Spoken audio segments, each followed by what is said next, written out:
Hi guys and ladies, Ramsey here. Welcome to another video. Today, I have a Perfumers portfolio video for you guys, and I've got some bonus talk on bits and pieces of getting to know me a little bit better. Some of you have expressed some interest in, getting to know me more on a personal level, which I completely understand because some of the old reviewers that I used to watch from back in the day, like Mark from Robes 08 channel, I mean, even though back then I never commented, I would just watch the video, I still felt a connection to him, you know what I mean? People like that, AC from Smells Good, some of the reviewers that I really trust, I feel like they're honest and I trust their opinion.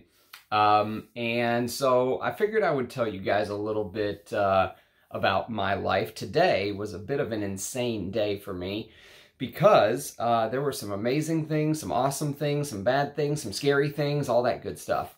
And it was kind of one of those days because I had to wake up extra early because my daughter had surgery today.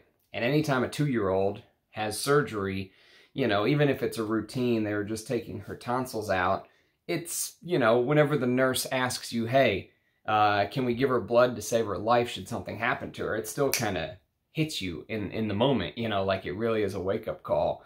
So everything went smooth. Luckily, we're home. She's downstairs sleeping. She's not happy about the pain, I'm sure, but everything went smooth. But while we were sitting there, I got to thinking, about good and bad things in life that are going on, good things and bad things, and how life isn't all roses. There are some dirty, some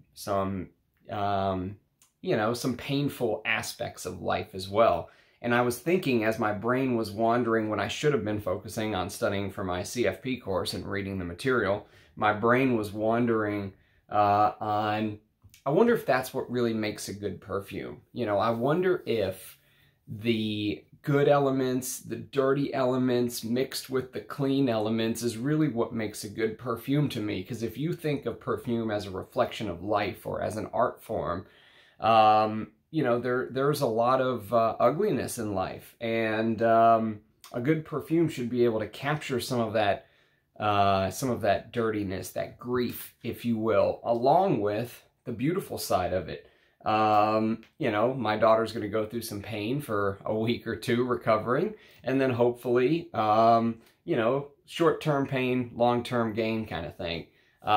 So that's what I did today. Also, I told you guys a little bit about my job and how I have worked with money for a long time. I help people invest, if you will. I won't tell you who I work for, but it's a job that I said yesterday, you see a lot of fantastic things. You see literally the dream made. You see people make a lot of money. It gives them financial stability, lets them do whatever they want, and you see people sometimes make the wrong decisions. But, when you're talking with somebody, I mentioned that the financial aspect, I brought that up yesterday as part of the financial aspect of kind of, what I do, and paying for the bottles myself and that kind of thing. But in my role, there's a second piece to that I think really comes up with what I'm doing right now with you guys. And that's that whenever I sit in front of a client, there is sometimes a half an hour or an hour interaction. And there's no script. I don't sit there and read a script. I talk to them, just like this. And maybe that interaction has kind of shaped my ability to get on here, turn the camera without a script, don't do cuts, and just go, one take, just go. Because I've had 15 years of kind of honing that craft of continuing to, carry on a conversation. And there's something else that you learn in sales. And that's that, once you've made your pitch, or you ask for the business or whatever, you shut up. You know when to shut up. You know when to talk. You know when to stop talking. The person that keeps rambling will no pun intended, the person that keeps rambling will lose the sale. You know when to shut up. So there are some things that have been going on lately that I am just going to kind of shut up about. I'm not going to continue to harp on the same things over and over again. We are approaching a milestone with this channel. We're getting to 1,000 subscribers. You guys should be very proud of yourselves because it's really you guys that have brought this channel to what it is. This is more your channel than it is my channel. And that's something that I take a lot of pride in. I said the other day that I'm a big believer in the window and the mirror paradox, and when things go, or parable, and when things go well, you look out the window and you give the people credit, and when things go bad, you look in the mirror and you look at yourself and say, what can you do to improve this? And now that we're almost at 1,000 subscribers and things are going well, it's you guys that deserve the credit. And so I just wanted to, you know, have a little chat before we started talking about fragrances. We're still going to do scent of the day, and I have a bonus scent of the night I wore yesterday that I wanted to talk with you guys about. The perfumer today is a man by the name of Pierre Negrin, and Pierre is most famous for his Amouage fragrances. Now, he has other fragrances, by the way. I just don't own any of them. So all of them are, that I'm going to show you today, are Amouage fragrances. But Pierre Negrin has done other things. I don't want to give the impression that he hasn't. He did Spice Bomb Night Vision, for example. He did Encounter. He did Japon Noir for Tom Ford. That's a discontinued Tom Ford that I saw on eBay for $5,000. There's only one bottle on eBay. He did Polo Black in 2005. He did Orris and Sandalwood. He did Zegna 2005.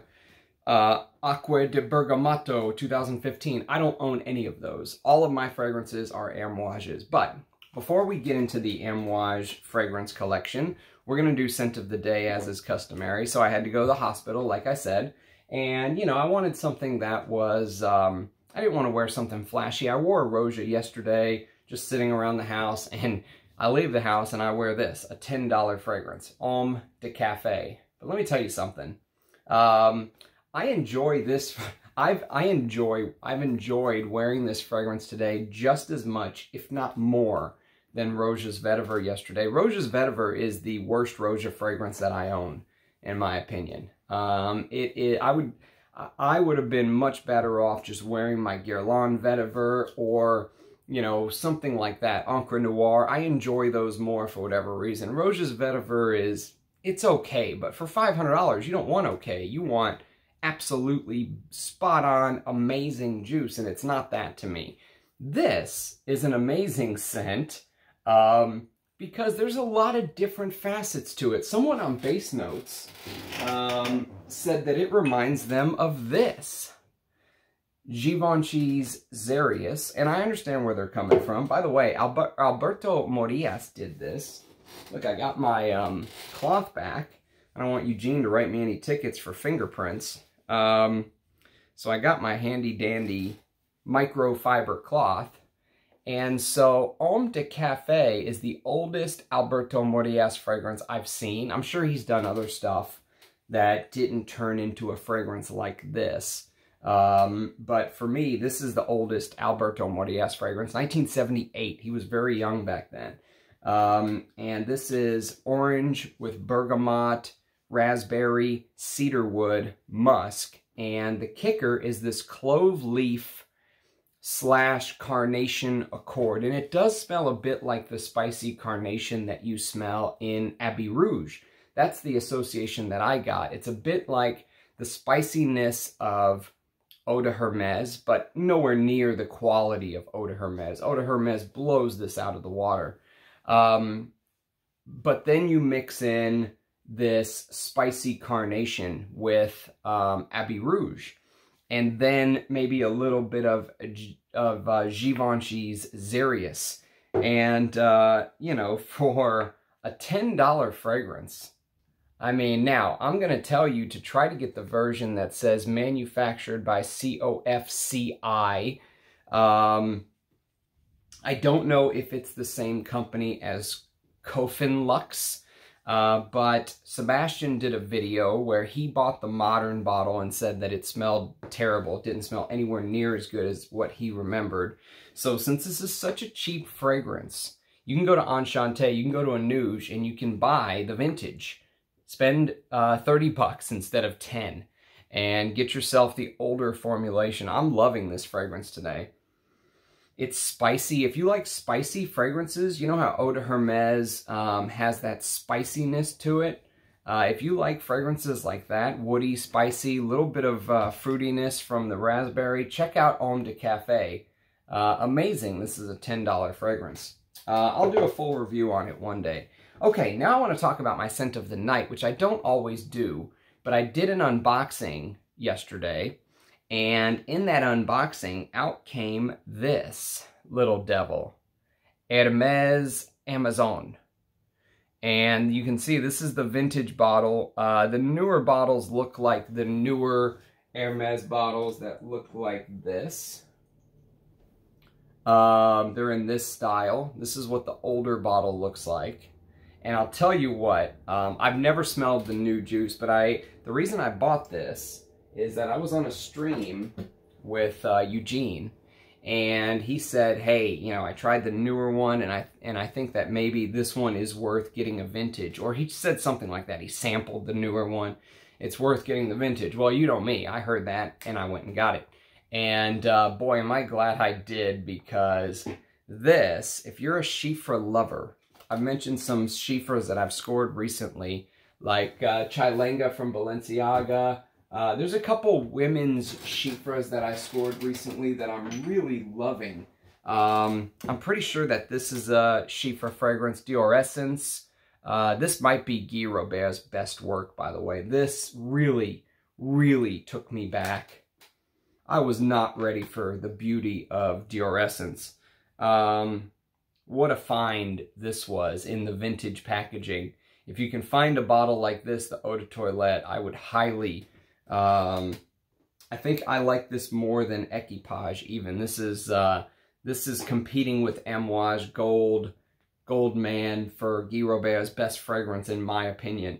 And again, this channel, I'm not going to beat the dead horse any longer, but I will say, this channel, when I say that this is the fragrance that you need, I'm not telling you to drop everything, drop your groceries and go run to the store and go buy this. No, I'm telling you that if you were going to hunt down a bottle of Amazon, that if I were you, and you can easily find a version like this, I've smelled this one. I haven't smelled the new one, but I've smelled this one, and I can tell you it is absolutely stunning.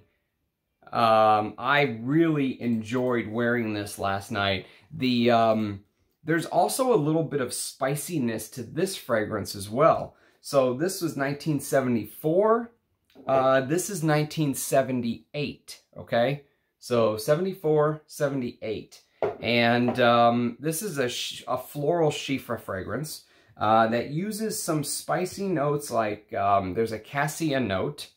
There's also geranium, which can give off this rosiness, and the geranium and the rose really plays off of that spiciness. It smells like there's some sort of cinnamon, nutmeg maybe, something adding some additional spice on top of just the floral heart with the bergamot, cassia, geranium, hyacinth, and then it's iris, jasmine, lily of the valley, and rose, with a base of amber, oak moss, vetiver, and cedarwood. And that vetiver, oak moss, cedarwood combo, I almost, when I was wearing this, I was thinking, what would I say? Would I say this is unisex, or would I say this is masculine? Because that amber, oak moss, vetiver, cedarwood, that is a classical masculine base notes. So for me, a man could easily wear this, but this would smell amazing on a woman. You just don't smell stuff like this every day. And at least for this little partial bottle that I bought, I didn't detect any sort of problems with the composition. Everything smelled beautiful, perfect. So that is Amazon. Highly recommended it. My next Hermes on the list is going to be Rouge Hermes. I'm going to try to hunt down a bottle of that. Okay, because I'm really enjoying the House of Hermes right now. Okay, next, we're going to get to the Perfumers portfolio video. I don't have a blurb on Pierre Negrin, but I do have a something that I will tell you guys to go do if you have the time. On Sebastian's channel, the perfume guy, if you go to his channel and just search Pierre Negrin, Negrin, you will find an interview with Sebastian. And on that interview, it's about an hour long. He talks about a lot of things, but it's really interesting to hear Pierre give his take on things. Like, for example, this is the oldest work of his that I have. This is Interlude Man from a decade ago. Okay, 2012 this came out. And he said that if you know this fragrance, you know that this is an absolute smoke, spicy. It's almost like you're standing in a opium tent. There's smoke all around you. The frankincense is stunning. The amber, there's oud, there's patchouli, all, you know, cistus labdanum. It's literally like burning an incense stick while standing inside of an opium den. I mean, there's no other way to describe it for me. It's definitely that. And he talked about the decision to put oregano at the top. And he said that ever since he was a young boy growing up in France, that he loved oregano. And he thought that oregano would add this little bit of, like a twist, a little bit of a twist. You know, not that this fragrance needs much twist. I mean, it is, and this is the reformulated one without the snap cap. This is the magnetic cap version. Now, they've reformulated it again, and the difference is that instead of interlude being written here and here on the collar, it's actually written down here. So it says Amouage Interlude. And I can't speak to that version, but if I were you, and you want to do what I did with my Amouage collection, the only one that I can vouch for is this one.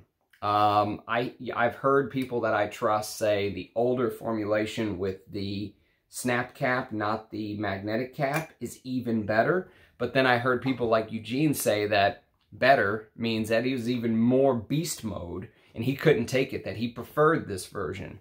So for me, I mean, if you're someone like me that in 8 hours or whatever it is, you know, you'll apply this, and then when you get home from work, you'll apply it again, just go for this one, if you can find it. This is fantastic. This is one of my favorite cold weather scents. Everyone knows the Blue Beast. I'll never forget, I was at work one day, and I wore this to work. It was actually the last time I ever wore this to work. I wore it to work a couple times, but you can see the dent. The juice level is about right here, which is a pretty big dent for a fragrance as beast mode as interlude. And I remember one of my colleagues standing up about lunchtime, and he goes, "Dang it, why do I keep smelling patchouli all day? Who's wearing patchouli?" And it was definitely Interlude Man.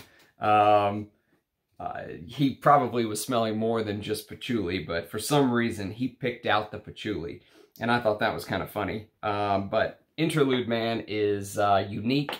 If you're a fan of beast mode fragrances and you don't know this, you're probably a beginner if you don't know Interlude Man, but I love Amouage. Amouage is, now I don't love the current direction of the house, but when I, you know, really got into fragrances 6-7 years ago, I've been into fragrances longer than that, but 6-7 years ago is when my journey really, the heat got turned up, let's say, and the House of Amouage is what did it for me. It was one of the modern houses. There are very few modern houses that when a release came out, I went and got it. You know, I didn't mess around. I used to blind buy all my Amouages. I would just buy them.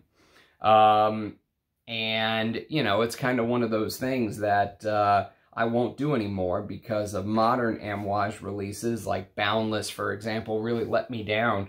But Interlude Man, absolutely, I love what the House of Amouage used to stand for because they were one of the rare houses that, you know, took chances. They were unique. They weren't putting out the same old, same old. Whether you love Amouage or hate them, you have to respect the fact that they were trying to do something different. And that's what I liked about them. I like different. I don't like the same old, same old. And to me, they really stood out. Plus, I enjoy that incensey, oriental vibe.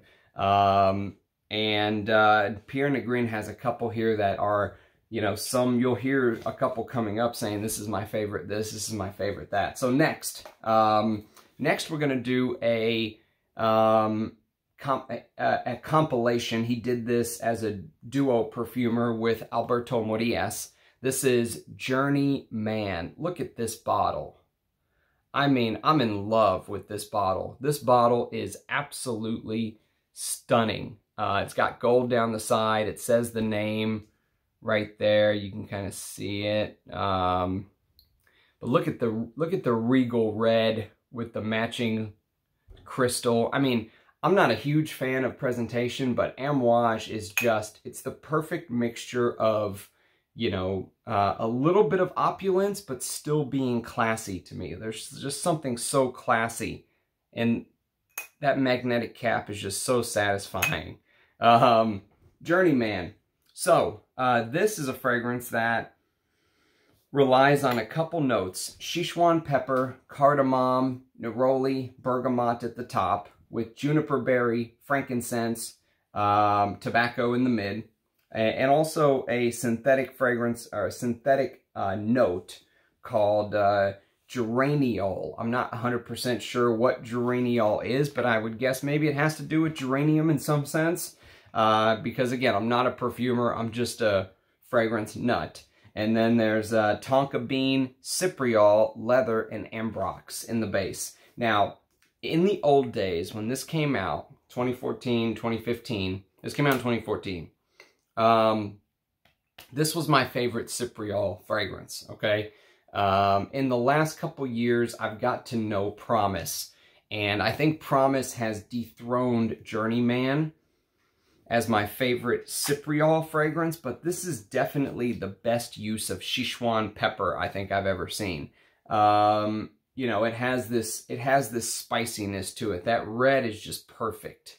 You know, that spicy red feel that you get from the Szechuan pepper mixed with cardamom, but there's something fresh about it too, because there's neroli, juniper, and bergamot, and those three notes add this freshness. I mean, if you were giving like a presentation and you wanted to wear something really elegant, I mean, Journeyman would really make you own the room. And that leather, cypriol, it's just, it's so good. The frankincense in here, tobacco. This is really probably the best use of tobacco that Amouage has done. Like I said, they also did Boundless, which had tobacco, but that kind of let me down.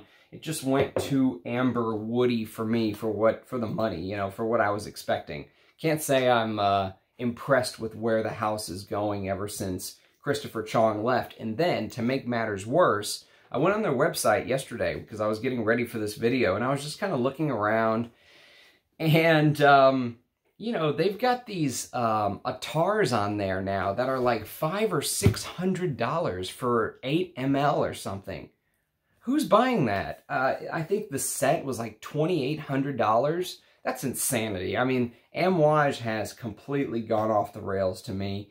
I mean, outside of the reviewers that got it sent for free to them, who's buying that? You know, it's mind-boggling.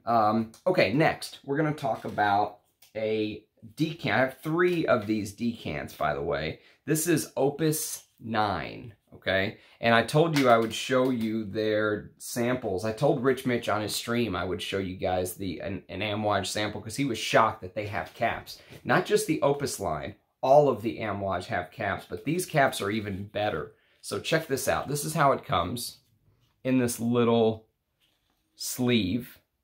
Beautiful texture with the Amouage crest right there. Okay. And then you open it up, and there's a little blurb on the fragrance. I'm gonna have to pull this out. Hang on.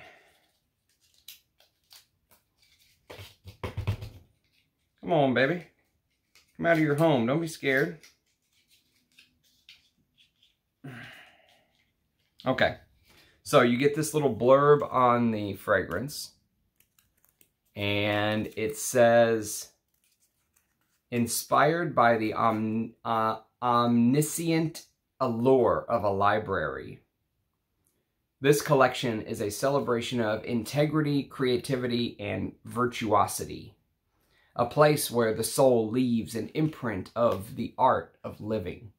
The Amouage Library Collection is a poetic homage to an olfactory exploration. And it says, inspired Opus 9. Inspired by La Traviata, Opus 9 is a soulful interpretation of the camellia flower. Now, if you know anything about the camellia flower, you will know that there's very interesting something about the camellia flower, and that's that it has no smell. And so their take on this was, what would a fragrance smell like if the camellia flower had a smell? Now, look at this sample. Now, Rich Mitch just did his zoologist video, and he was saying, you know, those samples that they use or whatever, the brand should upgrade the sample. Look at the old Opus samples. Look at this. It has a cap. The sprayer on this sample is better than the sprayer on this bottle. Seriously, the sprayer on the sample is better than some bottles. And, I mean, just beautiful sample. This screams quality to me. To me, this is... Look at Roja's samples. Let me show you something. Just out of curiosity, so I can show you the quality of the sample. Now, Roja's comes in this little thing, but look at Roja's samples. This is Burlington 1819, which I'll do an early impression on soon.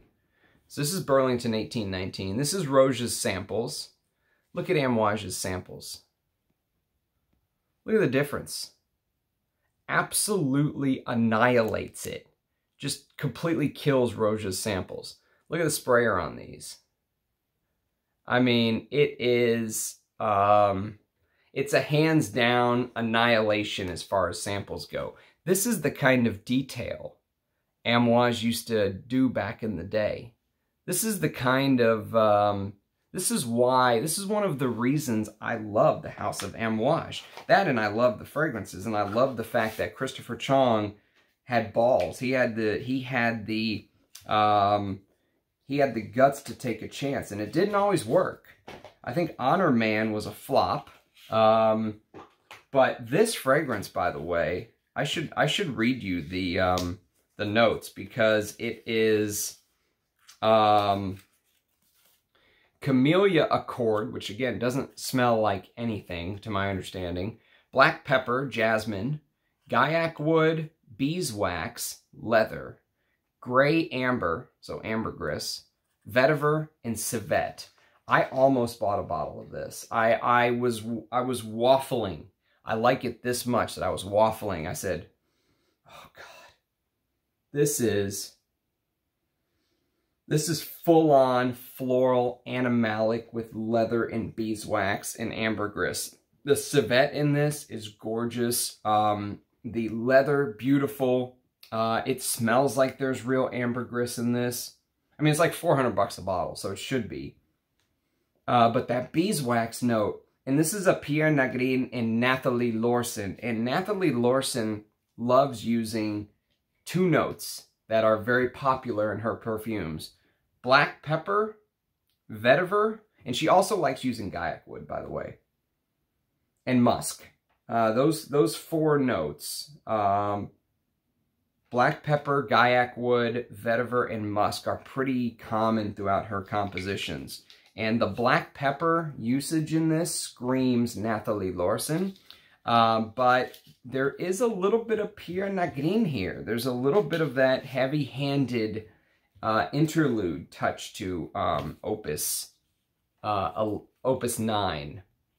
So if you're a lover of animalics like I am, get your nose on this. I figured my 3 samples will have to hold me over, and I bought a different bottle instead, which I will talk to you guys about when it arrives. I have some unboxings to do, let's put it that way. Okay, the next one is another compilation, this time with Fabrice Peligran, and this fragrance right here. I'm going to say this is my favorite lavender fragrance of all time. I'm going to say that. I don't know if, I mean, Queron por un homme. The vintage is the only thing that would really give this a run for its money. I do really like Escada, oh God, Casual Friday. There's a beautiful lavender note in that as well. But I just couldn't say that, you know, that I enjoy either of those more than this. This is Sunshine Man. Look at the presentation. I mean, look at the old Amouage presentation. The box feels like it's like made out of like a basketball, like rubber. And there's the back, made in Oman. You open it up like so. And there's the bottle. It is absolutely, this fragrance right here, this, I know that it took pieces of Kirk John's, Christian Dior, Eau Noir. I know it took pieces from Eau Noir. And I have a decant of Eau Noir that I smelled and enjoyed because of Rich Mitch. But to me, this is so superior. This is a masterpiece. Eau Noir gets points for being first, for leading the way. Maybe it is Kirk John's best fragrance, although I think I much prefer Fleur du Mal. This one is very unique with that chamomile note. And I also really like Ciel de Gomme from Kirk John. Ciel de Gomme is the one Kirk John, that's the only one I would ever buy another full bottle of, is Ciel de Gomme. I love the interplay between the amber and that floral note, that jasmine he uses in there is just gorgeous. But this is definitely inspired by Eau Noir, but it's Eau Noir taken to the next level. You can't improve on this to me. Eau Noir, when I was wearing it, I was like, okay, it's a little spicy, and you get pieces, you get some different pieces there. You know, it almost smells more like food. This just smells like a masterpiece to me. I love every second of wearing this. There is a little bit of sweetness from the lavender. Remember I told you lavender was green. It has that green accord. This lavender is mixed with a couple notes that are just perfection. Pierre Negrin and Fabrice Peligran just came up with a masterpiece here. I'll do a full review very soon. This is lavender, orange brandy, everlasting flower. This is also one of my favorite Immortelle fragrances. So it's lavender, Immortelle, with bergamot, clary sage, juniper, tonka bean, vanilla, and cedarwood. But that spicy lavender with Immortelle. Immortelle gives off this hay like note. This is a perfect fall fragrance. This is fall in a bottle to me. And, you know, this is I mentioned it before, this is a made in Oman bottle. You can't really see the bottom because it wore off a little bit there. But either way, I am, and this is the old presentation with the writing on the side. This is the one I can vouch for. You know, if you want to smell what I'm smelling, I would say go for this bottle because I can vouch for it. The newer one, I don't know if there's been reformulations under Renaud Salmon or whatever his name is. I don't know. All I know is I absolutely love this fragrance. Look at the attention to detail. It's just gorgeous. Everything about this fragrance is gorgeous. There is a little bit of sweetness, but for some reason, this sweetness doesn't bother me at all. Someone wrote a review on one of my videos and said, like he was being a lawyer, he said, oh, by your own admission, you don't like sweet fragrances, so we should just never watch any sweet fragrance review that you do because you're not going to like it. Well, there you go. It's not true. Here's a sweet fragrance that I think is a masterpiece. Amouage Sunshine Man. Now, there's two more left. One that I bought immediately from the Amouage website as soon as it came out. I'm glad I did, because I hear this has been reformulated and not for the better. This is Portrayal Man. Now, Portrayal Man, again, the one with the writing right here, right before Christopher Chong left Amouage. This is one of his last fragrances. And Portrayal Man was done strictly by Pierre Negrin. And, oh God, if you like fragrances like, oh, I don't have it up here. I was going to show you my vintage Dior Fahrenheit. If you like fragrances like Dior Fahrenheit, or if you like fragrances like,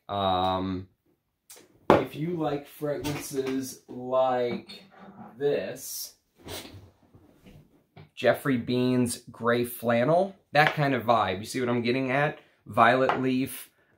Check this out. This is a fragrance that, look at the bottle. It's just stunning with the gunmetal cap.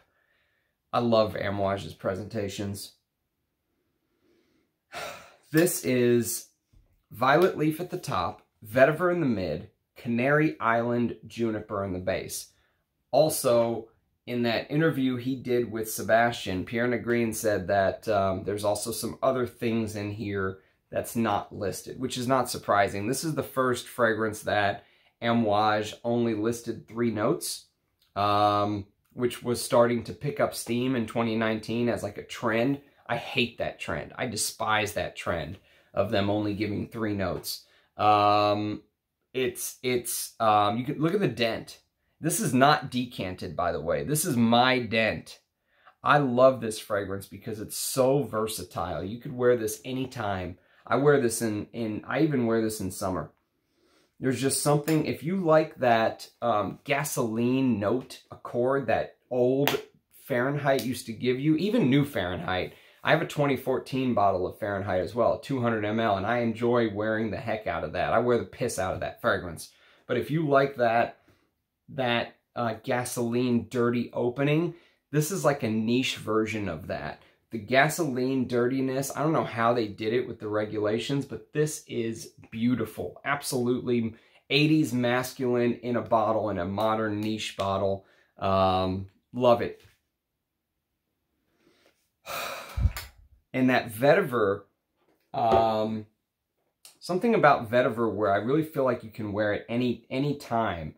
So most people would probably say this is a cooler weather scent, but not for me. This is anytime, any place. Okay, finally, the last one, the one that I had to kind of wait on because I didn't buy this one right away because I was so distraught at Amouage doing a flanker. That really bothered me, to be honest with you. But then I got it, and I'm glad I did because it is a good fragrance. Is it redundant if you have the first interlude? Maybe. But for me, I'm glad I have it because I do really enjoy the amped up Orris Iris note in here. Orris Absolute is what they used in here. They turned down the oregano. I think there's still an oregano note, but I think they toned it down and they toned up a rosemary note, which is more traditional masculine. You know, Paco Rabanne has that rosemary note. Paco Rabanne Pour Homme. This is Interlude Black Iris. One of only 2 bottles I have with the writing down here. This one in Boundless by Amouage. And beautiful cap. You can see it compared to the vintage. And you can see what I'm talking about, how the name is not right there on the collar like it is right here. So they took the name off the collar, they put it down below, it's not on the side anymore. So that's how you can date these bottles. This is the older style. So even the new interludes have this version. It just says interlude down here instead of here on the side. So that's how you can date those Amouage bottles. And so this is just a little bit more easy to wear. It's not as old school Amouage, if you will. It's a little easier to wear. There's still leather and oud and patchouli and all that stuff, and violet leaf in the opening. But that Orris note, if you love Iris, which I do, I'm a self-professed Iris lover. Anything Iris, from Dior Homme to you know, Prada L'Homme Intense, if it's got Iris in it, I'm a fan. And this fragrance right here is just a easier to wear take. If you wanted to be a nut, you could say, this is your winter wear, and this is your spring, summer kind of thing. And if you wanted to, if Interlude was going to be your signature scent, which honestly, I don't think Interlude should be anyone's signature scent. But if it was going to, that's how you could play it. So, I hope you enjoyed a little bit of rambling at the beginning of the video. We went in some different directions. And I hope you enjoyed the Perfumers portfolio on Pierre Negrin. He deserves it. I wish I had more of his fragrances to talk about other than just Amouage, but that's what I love, so I have to talk about what I have. Again, thank you guys for almost getting us to 1,000 subscribers. I can't wait to do my top 100. Like, I'm salivating to do the top 100. I'm so excited to do that for you guys. I think you're going to find so much use and value and just joy out of seeing where I rank things. People love rankings, you know, and again, it's my opinion, so what I put at number 1 may be someone else's 500th fragrance there, you know, but for me, this is how I'm gonna, how I will rank them. I think you'll really enjoy seeing that. Thanks for watching, commenting, subscribing, you know, liking. That's always appreciated. I know I don't ask for it. You know, I said in the past that it's so I can compete with the YouTube algorithm for eyeballs, you know, for the people who love fragrances. But I'm learning that people are finding me organically anyways. You know, I don't have to go on the bigger streams, and I don't have to, you know, market myself very much. It's, people are naturally finding me because of the videos I'm doing, through YouTube searches, through word of mouth, whatever it is. So, I want the right subscribers. I don't just want a bunch of subscribers. I want the right subscribers. That's important to me because the interaction in the comments, go read some of the comments from the last 10, 15, 20 videos. They're outstanding. The comment section, the knowledge that my subscribers have are off the chart. I have some of the most knowledgeable subscribers, some of the most seriously dedicated subscribers that a guy could ask for. So again, I really appreciate it. I hope you enjoyed it. If you have other Pierre Negrin fragrances that I should focus on, let me know. If you have experience with these two, let me know. This was amazing. Really took me back, Amazon. So let me know what your thoughts are. I love seeing your faces in the comment. Cheers, guys. See you again tomorrow with another video. Bye-bye.